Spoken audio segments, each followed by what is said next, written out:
అందరికీ నమస్కారము. నీ ప్రేమ కోసం 5వ భాగము. సర్లే. నువ్వు ఎప్పుడు చెప్పేది మేము వినేదే గాని వెళ్ళు. వెళ్ళి ఫ్రెష్ అయ్యిరా. పో, నీకోసం వేడివేడిగా టిఫిన్ రెడీ చేస్తా అంటారు.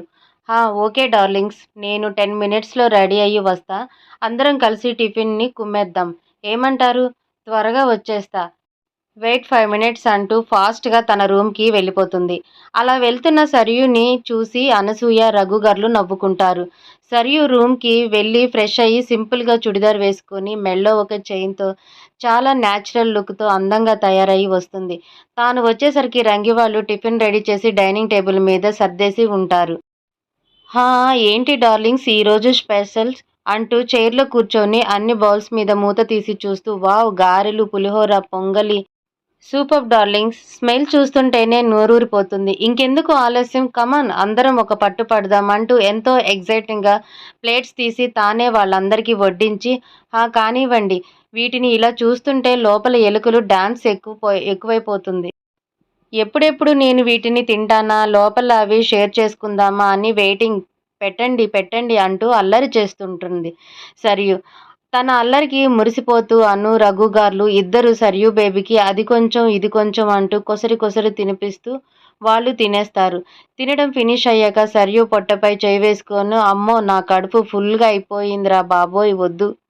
వద్దు వద్దు అంటుంటే ఇద్దరు కలిసి ఫుల్‌గా పెట్టేశారు. తన పొట్టను చూపిస్తూ ఇది చూడండి, వాటర్ ట్యాంక్‌లా ఫుల్ అయిపోయింది.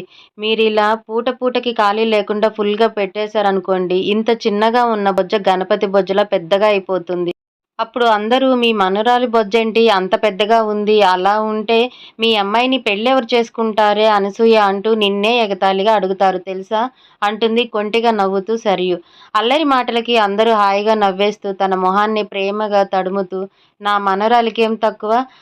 అందాల అపరంజి బొమ్మ. ఈ బొమ్మని పెళ్లి చేసుకోవాలంటే చేసుకునే నా మనవడికి ఎంతో అదృష్టం ఉండాలి. ఎక్కడో మర్చేసుకొని పుట్టుండాల్సిందే.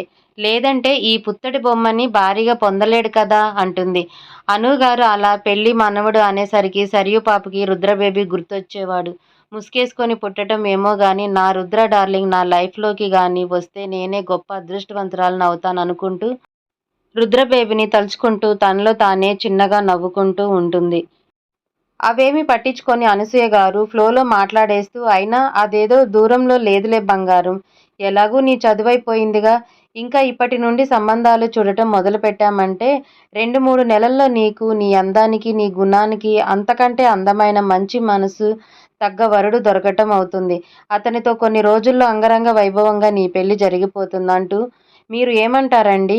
రఘు గారిని అడగగా అప్పటి వరకు అనుగారు చెప్పినవి కళ్ళ ముందు జరుగుతున్నట్టుగా ఊహించుకుంటున్నట్టున్న రఘుగారు ఆమె మాటకి తేరుకొని అంతేగా అను. ఇంకొన్ని రోజుల్లో మన బంగారం పెళ్లి కూతురు కాబోతుంది. అబ్బా! నువ్వు చెప్తున్న మాటల్ని నేను ఊహించుకుంటుంటే ఎంత ఆనందంగా ఉందో మాటల్లో చెప్పలేను అను. ఇంకా స్వయంగా నా బంగారాన్ని పెళ్లి బట్టల్లో పెళ్లి కూతురులా చూస్తే నా జన్మ ధన్యం అయిపోయినట్టు. ఆ రోజు కోసమే ఎంతగానో ఎదురు చూస్తున్నాను అంటాడు. ఎంతో సంతోషంగా రఘురామయ్య గారు అనసూయ గారిని ప్రేమగా అను అని పిలుస్తారు. సరియు ఇద్దరిని డార్లింగ్స్ అంటుంది. ఇంకా ప్రేమ ఎక్కువైతే అను, రఘు అని పిలుస్తుంది. ఆయన సంతోషాన్ని చూసిన అనుగారు కూడా సంతోషపడుతూ అవునండి, మన బంగారం తల్లిని పెళ్లికూతురులాగా చూడాలని నాకు చాలా ఆశగా ఉంది.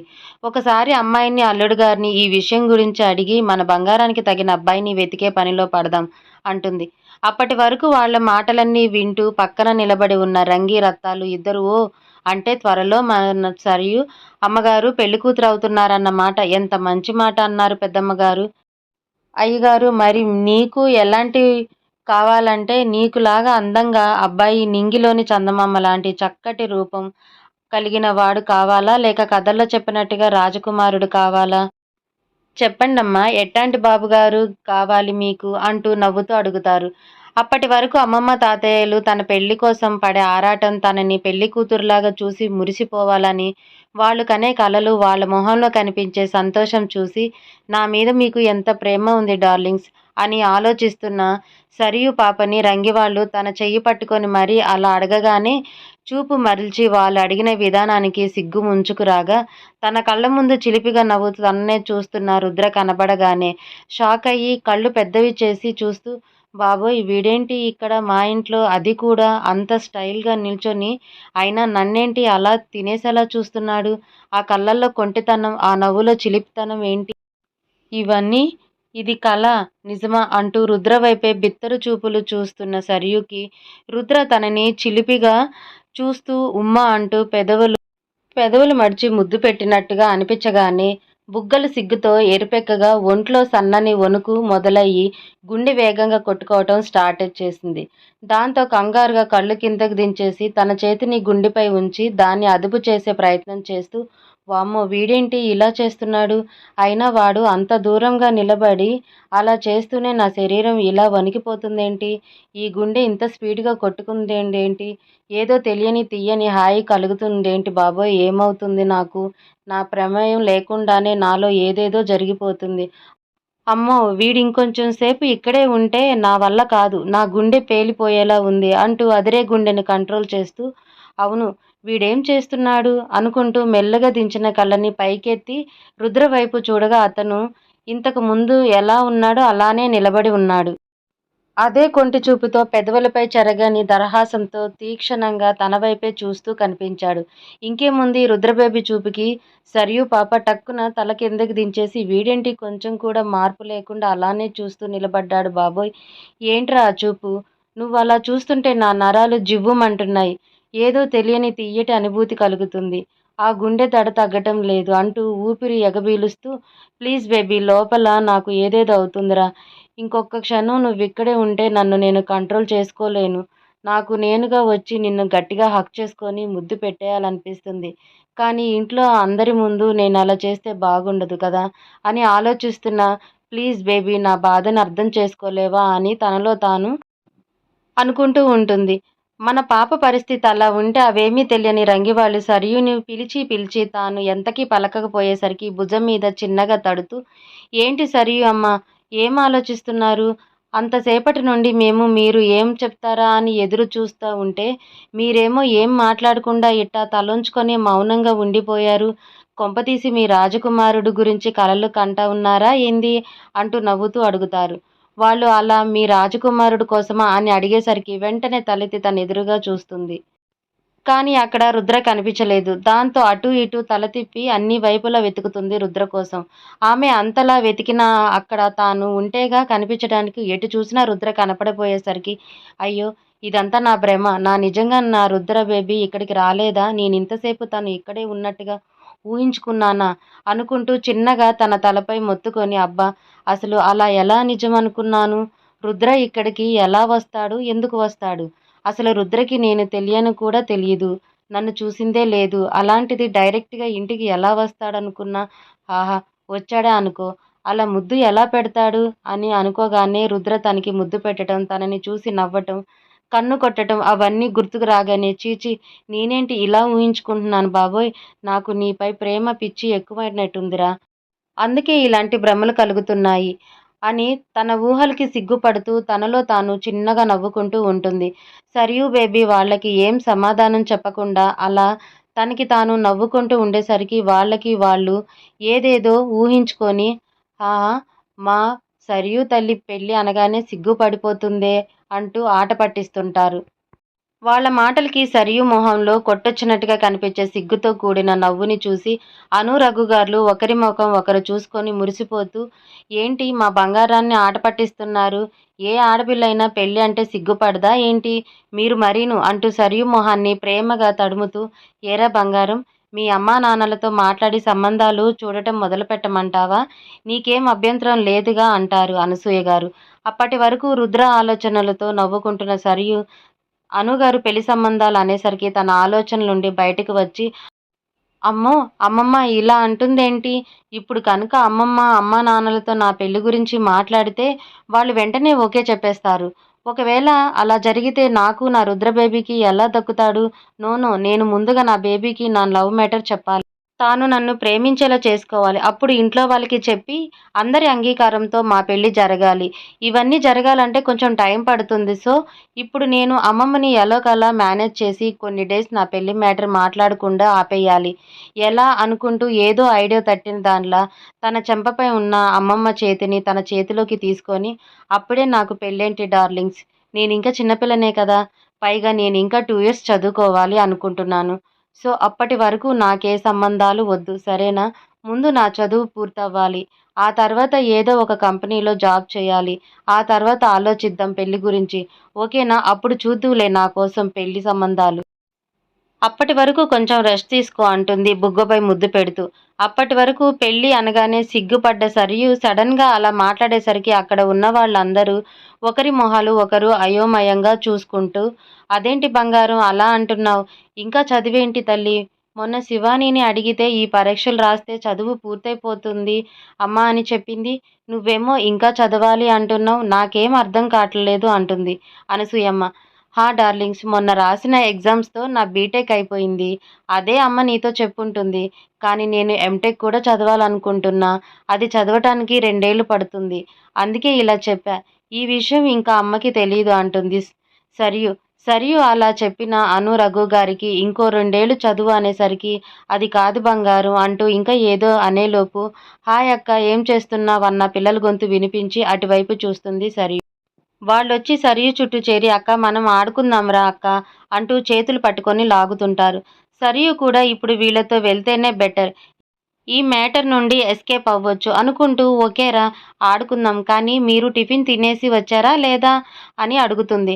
"ఆ అక్క చెప్తారు. తినేసి వచ్చాము" అని అందరూ ఒకేసారి "ఆ! గుడ్ కిడ్స్ మీరు" అంటూ నవ్వుతూ, "పదండి మనం వెళ్లి ఆడుకుందాం" అంటూ వాళ్ళతో కలిసి బయటికి వెళ్ళిపోతుంది. తాను అలా వెళ్ళి మాట్లాడే ఛాన్స్ ఇవ్వకుండా పిల్లలతో వెళ్ళేసరికి ఇంకా అను, రఘు గార్లు ఒకరిని ఒకరు చూసుకొని, ఏం చేస్తాం బంగారానికి ఇంకా చదువుకోవాలని ఉంది" అని చెప్పిందిగా. "చదవనీలే. మహా అంటే 2 ఏళ్ళు ఆలస్యం అవుతుందేమో. అంతే కదా! మనం ఎదురు చూడలేమా ఏంటి? అలా కాదని మన బంగారం చదవాలనే కోరికని కాలరాసి అయిష్టంతో పెళ్లి చేయలేంగా" అని ఒకరికి ఒకరు సర్ది చెప్పుకుంటారు. బయట కిటికీ దగ్గర నిలబడి వాళ్ళ మాటలు విన్న సరియు బాధగా, "సారీ డార్లింగ్స్ మిమ్మల్ని బాధపెట్టినందుకు. కానీ ఏం చెయ్యను చెప్పండి. నా మనసున అణువణువంతా నా రుద్ర బేబీ నిండిపోయాడు. అలాంటప్పుడు నేను వాణ్ణి కాదని పెళ్లికి ఎలా ఒప్పుకోగలను? కానీ మీకు మాటిస్తున్నా. త్వరలో నా బేబీకి నా ప్రేమ చెప్పి నన్ను ప్రేమించేలా చేసుకొని నా పెళ్లి చూడాలి అనే మీ కోరికని తీరుస్తా" అనుకొని పిల్లలతో కలిసి వెళ్తుంది. "హ్మ్. ఇప్పుడు చెప్పండ్రా ఏం గేమ్ ఆడదాం" అంటుంది సరియు. అందరూ ఒకేసారి క్రికెట్ అంటారు గట్టిగా. "ఓహ్! అందరిదీ ఒకటే మాట. Good good. మరి క్రికెట్ ఆడటానికి బాల్, బ్యాట్ అని అడిగేలోపు వాళ్ళు "అన్నీ రెడీ అక్క" అంటూ "అటువైపు చూడు" అంటూ వేలు పెట్టి చూపిస్తారు. అక్కడ ఆల్రెడీ గేమ్‌కి అన్నీ రెడీ చేసి పెట్టుంటాయి. ఆ సెటప్ చూసిన సరియు పిల్లల వైపు తిరిగి చిన్నగా నవ్వుతూ, "ఓహ్! ముందుగానే ప్రిపేర్ అయ్యి వచ్చారన్నమాట. ఓకే. ఇంకెందుకు లేట్ గేమ్ స్టార్ట్ చేద్దాం పదండి" అంటుంది. వాళ్ళు ఓకే అంటూ అందరూ కలిసి కొంచెం ముందు వాళ్ళు అరేంజ్ చేసిన ఖాళీ ప్లేస్‌ల నీడకి ఉండే చోటికి వెళ్ళి, "అక్క మనం 11 మెంబర్స్ ఉన్నాం. సో, ఒక టీమ్‌లో 5 మెంబర్స్, ఒక టీమ్‌లో 6 మెంబర్స్. నువ్వు మాకంటే పెద్ద కాబట్టి నువ్వు ఏ టీమ్‌లో ఉంటే ఆ టీమ్‌లో 5 మెంబర్స్ డీల్. ఓకేనా" అంటాడు పిల్లల్లో కొంచెం పెద్దగా ఉన్న ఒక అబ్బాయి. ఆ మాటకి సరియు "మరి ఎంపైర్ వద్దా రా అని మనం ఏమన్నా టోర్నమెంట్ ఆడుతున్నామా? మనం ఆడే 10 ఓవర్స్‌కి ఎంపైర్ అవసరమా అక్కా" అంటాడు. దానికి అందరూ "అది నిజమేలే" అని ఓకే అనడంతో 2 టీమ్స్‌గా విడిపోయి గేమ్ స్టార్ట్ చేస్తారు. ఆ అబ్బాయి ఇంకో 5 మెంబర్స్ ఒక టీమ్, సరియు అండ్ ఇంకో 4 కిడ్స్ ఒక టీమ్. ముందు ఆ అబ్బాయి వాళ్ళ టీం బ్యాటింగ్, సరియు వాళ్ళ టీం బౌలింగ్. ఆ అబ్బాయి వాళ్ళ టీంలో నుండి ఒక పాప వచ్చి బ్యాటింగ్ స్టార్ట్ చేస్తుంది. సరియు వాళ్ళ టీంలో నుండి ఒక అబ్బాయి వచ్చి బాల్ వేస్తాడు. అది చిన్నగా బ్యాట్‌కి తగలడంతో "హేయ్ మాకు ఒక పాయింట్" అని అరుస్తారు. ఆపోజిట్ టీము అబ్బాయి బబ్లు నెక్స్ట్ ఇంకో బాల్ వేస్తాడు. బట్ అది వికెట్‌కి తగలటంతో ఆ పాప ఔట్ అయిపోతుంది. సరియు వాళ్ళ టీం వాళ్ళు "హే" అని అరుస్తారు. బబ్లు "అబ్బా! ఔట్ అయ్యామే" అనుకుంటూ నెక్స్ట్ ఇంకో బాబుని పంపిస్తాడు. వీళ్ళ టీం నుండి ఒక పాప వస్తుంది. బాల్ ఆ అబ్బాయి దాన్ని గట్టిగా కొట్టడంతో బాల్ కొంచెం దూరంలో పడుతుంది. దాంతో బబ్లు 4 అని అరుస్తాడు. తర్వాత ఇంకో బాల్ అలా అలా ఒక బాల్ తగలటంతో ఒక బాల్ మిస్ అవ్వడం అలా ఆడుతూ లాస్ట్ బబ్లు వస్తాడు బ్యాటింగ్‌కి. సరియు బౌలింగ్. సరియు ఫస్ట్ బాల్‌కే పాపం బబ్లు గాడిని ఔట్ చేసేస్తుంది. దాంతో బబ్లు ఫేస్ టీమ్‌గా సరియు ఎగిరి గంతేస్తుంది. హే ఔట్ అంటూ. సరియు ఇంట్లో నుండి బయటికి వచ్చినప్పటి నుండి తన వెనకే వచ్చి చెట్ల చాటున నిల్చొని తననే గమనిస్తున్న ఒక అబ్బాయి తాను చిన్న పిల్లలతో కలిసి ఆడటం, వీళ్ళు ఓడిపోయినప్పుడల్లా వాళ్ళకి పాయింట్స్ వచ్చినప్పుడల్లా పెట్టే ఎక్స్‌ప్రెషన్స్ చూస్తూ ఎంత ముద్దుగా ఉన్నావు డార్లింగా! నువ్వు క్యూట్‌గా పెట్టే ఎక్స్‌ప్రెషన్స్ చూస్తుంటే నిన్ను గట్టిగా ముద్దు పెట్టుకోవాలనిపిస్తుంది డార్లింగ్. నన్ను నేను ఎంత కంట్రోల్ చేసుకుంటున్నానో తెలుసా? నీకు దూరంగా ఉండటం చాలా కష్టంగా ఉందే. కానీ కొన్ని రోజులు ఈ దూరం తప్పదు అనుకుంటూ తననే ప్రేమగా చూస్తున్న ఆ అబ్బాయి సరియు అలా చిన్న పిల్లలా గంతులేయడం చూసి మురిసిపోతూ ఈ కల్మషం లేని చిరునవ్వుని చూసే కదే మొదటిగా నీ ప్రేమలో పడిపోయింది. అండ్ నీ అల్లరి, నీ ధైర్యం, నీ తెగింపు, నీ ప్రేమ ఒకటని ఏం చెప్పను. నీలో ఉన్న ప్రతి లక్షణం నన్ను నీ ప్రేమలో మొత్తంగా మునిగిపోయేలా చేశాయి. నిన్ను చూసే ప్రతి క్షణం నీపై ప్రేమ పెరుగుతూనే ఉంది డార్లింగ్. ఆ ప్రేమలో నేను మునిగి తేలుతూనే ఉన్నా. నువ్వు నేను ఒకటయ్యే క్షణం కోసం 1000 కళ్ళతో ఎదురు చూస్తున్నాను. కోటి తెలుసా బంగారం, ప్రతిరోజు నువ్వు నా కలలోకి వచ్చి చేసే చిలిపి పనులకు నాకు నిద్ర కూడా పట్టట్లేదురా అని చిలిపి పనులు నేను నీతో కలిసి వాస్తవంలో ఎప్పుడెప్పుడు చేస్తానా అని చాలా ఆత్రంగా ఉంది. ఇప్పటికిప్పుడు నీ దగ్గరికి పరిగెత్తుకుంటూ వచ్చి గట్టిగా హత్తుకొని ఐ లవ్ యూ అని చెప్పాలని చాలా ఆశగా ఉందిరా. కానీ చెప్పలేను. సిచ్యువేషన్ నాది ఇంకొంత కొన్ని నెలలే బంగారం. ఆపై ఒక్క క్షణం కూడా నీకు దూరంగా ఉండను రా. Love you darling, love you so much my dear future wife ఉమ్మ అంటూ ఫ్లయింగ్ కిస్ ఇచ్చేస్తాడు. కొత్తగా ఇతనెవరబ్బా మన సరియు బేబీకి లవ్ యూ చెప్తున్నాడు. ఇదేదో తేడాగా ఉందే. అక్కడ అతను అలా ఉంటే ఇక్కడ అప్పటికి బబ్లూ టీం 10 ఓవర్లు పూర్తవడంతో వాళ్ళు 20 పాయింట్స్‌తో ఉన్నారు. ఇప్పుడు బ్యాటింగ్ సరియు వాళ్ళది. సరియు టీం నుండి ముందుగా ఒక బాబు వస్తాడు. బబ్లూ వాళ్ళ టీం నుండి ఒక పాప బాల్ వేస్తుంది. అది జస్ట్ బ్యాట్‌కి టచ్ అయ్యి ఒక పాయింట్ వస్తుంది. నెక్స్ట్ ఇంకోటి అలా ఆ పాప సింపుల్‌గా కొట్టేస్తూ 4 పాయింట్స్ తెస్తుంది. నెక్స్ట్ బాల్‌కి ఔట్. నెక్స్ట్ ఇంకో ముగ్గురు కూడా అలానే ఆడి ఇంకో 7 పాయింట్స్ తెస్తారు. ఇంకా మిగిలింది సరియు పాప ఒక్కటే. వీళ్ళు విన్ అవ్వాలంటే ఇంకో 10 పాయింట్స్ కావాల్సి ఉంటుంది. 3 బాల్స్. సో, బబ్లు చాలా టెన్షన్‌గా ఉంటుంది. వాళ్ళ టీం ఓడిపోతుందేమోనని. సరియు మాత్రం విజయం మాదే అన్నట్టుగా ఒక లుక్ ఇచ్చి వెయ్యిరా బాల్ అంటుంది. పిల్లలందరూ ఎంతో ఉత్కంఠతో గేమ్ చూస్తూ ఉంటారు. ఎవరు విన్ అవుతారా అని. పిల్లలే కదండీ! అక్కడ అబ్బాయి కూడా ఇంట్రెస్టింగ్‌గా చూస్తున్నాడు. సరియు పాప బ్యాటింగ్ ఎలా చేస్తుందా? విన్ అవుతారా లేదా అని. ఇక్కడ బౌలింగ్ బబ్లు వెనక్కి వెళ్లి రన్ చేస్తూ బాల్ వేస్తాడు. బట్ అది సరియు కొట్టడానికి అనుగుణంగా లేదు. చాలా తెలివిగా పక్కకి వేశాడు. బట్ మన పాప దాన్ని కూడా ముందే గమనించి చిన్నగా బ్యాట్ తగిలేలా చేస్తుంది. సో, ఒక పాయింట్ వచ్చింది. ఇంకా 9 పాయింట్స్ కావాలి. 2 బాల్‌లో రెండో బాల్‌ను కూడా బబ్లు తెలివిగా వేశాడు. అంతకంటే తెలివిగా సరియు పాప బాల్‌ని గమనించి బ్యాట్‌తో గట్టిగా కొట్టింది. అది చాలా దూరం వెళ్ళింది. సో, దాన్ని 6గా పరిగణించారు. అది చూసి అబ్బాయి నువ్వు సూపర్ డార్లింగ్. నువ్వు చదువులోనే కాదు గేమ్స్‌లో కూడా ఫస్ట్ అని నిరూపించావు అని నవ్వుకుంటాడు. 6 వచ్చేసరికి సరియు టీమ్ డాన్స్ చేస్తే బబ్లూ టీమ్ ఛ! ఇలా అయ్యిందేంటి అన్నట్టు ఫీల్ అయ్యారు. లాస్ట్ బాల్ ఇంకా 3 పాయింట్స్ కావాలి విన్నింగ్‌కి. ఇది 4 కొడితే సరియు టీమ్ విన్ అవుతుంది. బాల్ మిస్ అయితే బబ్లూ టీమ్ విన్ అవుతుంది. సరియు బట్ పట్టుకొని రెడీగా ఉంది. పిల్లలంతా ఏమవుతుందా అన్న ఎగ్జైట్‌మెంట్‌తో కళ్ళు ఆర్పటం కూడా మర్చిపోయి చూస్తున్నారు. ఆ అబ్బాయి కూడా చూపు తిప్పుకోకుండా సరియునే చూస్తున్నాడు. ఇంతలో అతని మొబైల్ రింగ్ అయింది. అబ్బా! ఈ టైంలో ఎవరు డిస్టర్బ్ చేస్తున్నారు అన్నట్టుగా ఒకింత అసహనంగా ప్యాంటు పాకెట్‌లో నుంచి మొబైల్ తీసి చూస్తాడు. డిస్‌ప్లేలో నేమ్ చూడగానే అసహనంగా ఉన్న మొహంలో చిరునవ్వు వచ్చి చేరింది. కాల్ లిఫ్ట్ చేసి ఆ అబ్బాయి హలో అనేలోపే hi how are you my son అంటారు అవతల వ్యక్తి. దాంతో ఆ అబ్బాయి చిన్న స్మైల్ చేస్తూ ఐయామ్ ఫైన్ డాడ్. మీరు మామ్ ఎలా ఉన్నారు అంటాడు. ఐయామ్ సూపర్బ్ నాన్న. మీ మామ్‌నే నువ్వు లేవని నీపై బెంగ పెట్టుకుంది. ఫుడ్ కూడా సరిగా తినట్లేదు. నువ్వక్కడికి వెళ్ళడానికి నీకు పర్మిషన్ ఇచ్చానని నాపై రోజూ గొడవ పడుతుంది తెలుసా? ఇప్పుడు కూడా ఇదిగో పక్కనే కూర్చొని ఫోన్ ఇవ్వలేదని నాపై గుర్రుగా చూస్తుంది. కొద్దిసేపు నేను అలానే మాట్లాడితే కొట్టేలే ఉందిరా. ఇదిగో మీ మామ్‌కి ఇస్తున్నా. నువ్వే తనని కూల్ చెయ్ అంటూ ఫోన్ తన భార్యకి ఇస్తాడు. ఆ ఫోన్ తీసుకొని నాన్న సూర్య ఎలా ఉన్నావురా? తిన్నావా? అని ఎంతో ప్రేమగా కొంచెం దిగులుగా అడుగుతుంది. ఆమె గొంతులోని ఆ ప్రేమను, బెంగను గుర్తించిన సూర్య లవ్ యూ అమ్మా, ఉమ్మా అంటూ ముద్దులు పెట్టేస్తాడు. ఫోన్‌లోనే తర్వాత I miss you your love and caring మా అంటూ ఎలా ఉన్నావు? మా టైంకి తింటున్నావా లేదా? డాడ్ చెప్తున్నాడు నేను లేనని చిన్న పిల్లల్లా ఫుడ్ తినకుండా మారం చేస్తావా? తప్పు కదూ! నువ్వు ఓకేనా? అంతేనా? కాదా ఇక్కడికి వచ్చింది? అలాంటిది ఇప్పుడు నువ్వు నాపై బెంగ పెట్టుకొని డల్‌గా ఉంటే నేనిక్కడ హ్యాపీగా ఉండగలనా చెప్పు? అయినా సూర్య మామ్ అంటే ఎలా ఉండాలి? ఫుల్ హ్యాపీగా అండ్ ఎనర్జిటిక్‌గా ఉండాలి. అంతేగాని నీరసంగా ఉండకూడదు. నీకు తెలుసు కదా! నువ్వు డల్‌గా ఉంటే నేను సంతోషంగా ఉండలేనని. పోనీ అక్కడికి వచ్చేయమంటావా చెప్పు? ఈవినింగ్ లోపే నీ కళ్ళ ముందు ఉంటా అంటాడు సూర్య. సూర్య అలా చెప్పేసరికి వాళ్ళ మామ్ వెంటనే నో నో సూర్య, నువ్వు నా కోసం ఏం రావద్దులే. మళ్ళీ వాడు ఫీలవుతాడు. కొన్ని రోజులేగా నేను అడ్జస్ట్ అవుతాలే. టైంకి ఫుడ్ తింటా. ఇంక నుండి ఫుల్ ఎనర్జిటిక్‌గా ఉంటా. ఓకేనా? అంటుంది. నవ్వుతూ కొంచెం హుషారుగా ఆమె వాయిస్‌లో చేంజ్ గమనించిన సూర్య నవ్వుతూ థాంక్స్ మై మామ్. నువ్వు ఎప్పుడూ ఇలానే యాక్టివ్‌గా ఉండాలి. ఓకే. ముందు నువ్వెళ్ళి టిఫిన్ తిను. డాడ్ మామ్‌ని తీసుకెళ్ళి టిఫిన్ తినిపించు అంటాడు. సూర్య అలా చెప్పేసరికి వాళ్ళ మామ్, డాడీ ఇద్దరూ షాక్ అయ్యి ఒకరి మొహం ఒకరు చూసుకుంటూ తను ఫుడ్ తినలేదని నీకెలా తెలుసు అంటారు. నాకు మా అమ్మ గురించి తెలీదా వెళ్ళండి.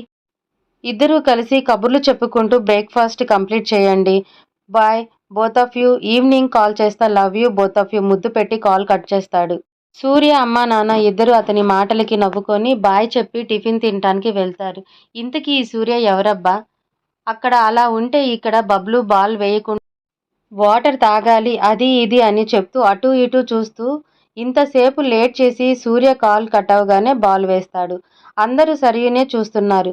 సరియు బాల్ని కొట్టటానికి బ్యాట్ పైకి. ఆ సరియు బేబీ బాల్ కొట్టిందో లేదో అని సూర్య అనుకుంటాడు.